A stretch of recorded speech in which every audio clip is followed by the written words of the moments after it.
YCP నేత పేర్ని నాని మాట్లాడుతున్నారు. Live చూద్దాం. వేల హెక్టార్లు స్పోర్ట్స్ సిటీ 1000 హెక్టార్ 2000 హెక్టార్లు, ఆ సిటీ 2000 హెక్టార్లు, ఎడ్యుకేషన్ హబ్ 2000 హెక్టార్లు, ఆ సిటీ ఇట్లా ఇన్ని వేల హెక్టార్లని పంచిపెట్టేశారు కదా. ఎవడు ఒక్కడన్నా కట్టాడా అని అడుగుతున్నాను. ఇవాళ మళ్ళీ భూమి లేదు ఎయిర్పోర్ట్కి అంటున్నారు.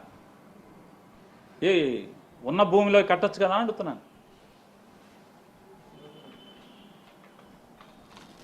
ఆ రోజు సింగపూర్ ఏమయ్యాడు? ఇవాళ సింగపూర్ లేదు. అప్పుడు కూడా సింగపూర్ ప్రభుత్వం మన అమరావతిని కడుతుందని చెప్పి ప్రెస్ మీట్లు పెట్టారు.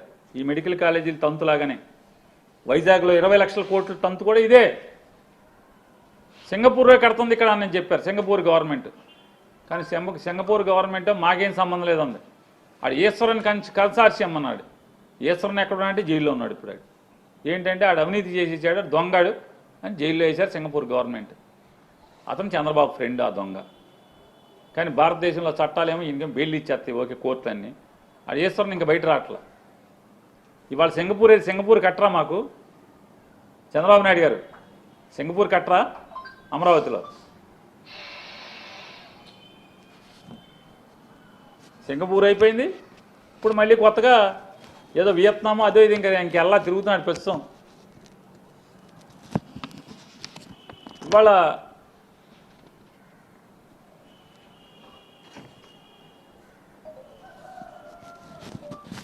ఇవాళ ఈ మెడికల్ కాలేజీ తంతు ఈ రకంగా ఉంటే చూసాం కదా ఎంత దోపిడి అంటే. పట్టపగలు ప్రజలకి కళ్ళ గంతలు కట్టి నిర్భీతిగా నిర్భయంగా గుండెలు తీసిన దొంగలాగా వీళ్ళు దోచుకునేటువంటి కార్యక్రమం మనం చూస్తున్నాం.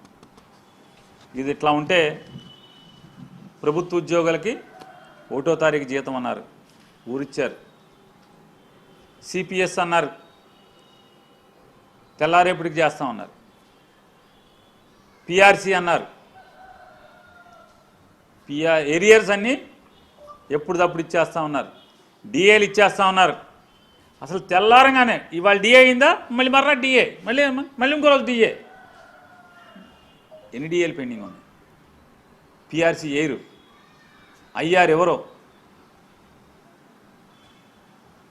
ఏమీ ఇవ్వకపోగా ఆ మాస్టర్లు గారు ఉన్నారు, పండితులందరూ టీచర్లు. జగన్మోహన్ రెడ్డి అండి మా మీద కక్ష కట్టండి, ప్రవీణ్ ప్రకాష్ని అండి మా మీద వదిలేశాడండి ప్రవీణ్ ప్రకాష్ని అని ఎక్కడక్కడ అంటావా సీఎం అన్నారు. ప్రవీణ్ ప్రకాష్ అన్నారు, ఇన్ని మాటలు మాట్లాడారు. ఇవాళ ఉన్నటువంటి రాజుగారు మీరే చెప్పండి, మీ మనసుతో టీచర్లని అడుగుతున్నా, ఎన్ని వేల మంది ప్రవీణ్ ప్రకాష్లు అయితే ఈ రాజుగారు అవుతాడు?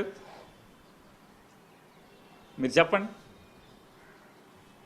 చంద్రబాబు నాయుడు గారు మరి మీ మీద ముసలి కన్నీరు కార్చాడు కదా, కపట ప్రేమ చూపించాడు కదా. జగన్మోహన్ రెడ్డి గారి మీద విషపు మాటలు మీ మెదడులో ఎక్కించాడు కదా ఉద్యోగ సంఘాలకి, టీచర్లకి. ఇవాళ మరి రాజుగారిని మీ మీదకు వదిలేసింది ఎవరు? టీచర్లను అడుగుతున్నాను నేను. ఈ రాజుగారిని వదిలేసింది మీ మీదకు వదిలేసింది ఎవరు? మళ్ళీ ఇవాళ గోరు చుట్టు మీద రోకటి పోట్లాగా ఇన్ సర్వీస్ టెట్ అంటున్నారు. ఇన్ సర్వీస్ టెట్ అంట. మీ విద్యాశాఖ మంత్రి గారు చాలా కబుర్లు చెప్పాడు. ఇవాళ కనీసం టీచర్ల సంఘాలకి చర్చించడానికి కనీసం అపాయింట్మెంట్ ఇస్తున్నాడా అని అడుగుతున్నాను. ఆ ప్రభుత్వంలో పలానాడు మాట్లాడుతున్నాడా మీరు తేవడన్నా అంటున్నా.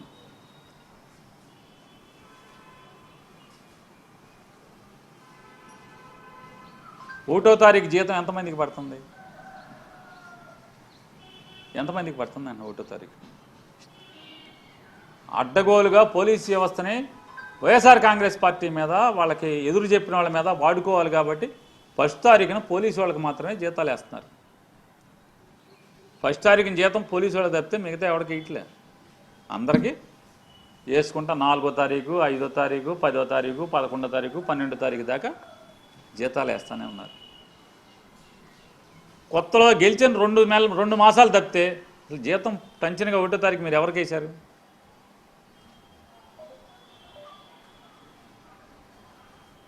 ఎంత ఎంత భారతదేశ చరిత్రలోనే ఎక్కడా మనకు చూడ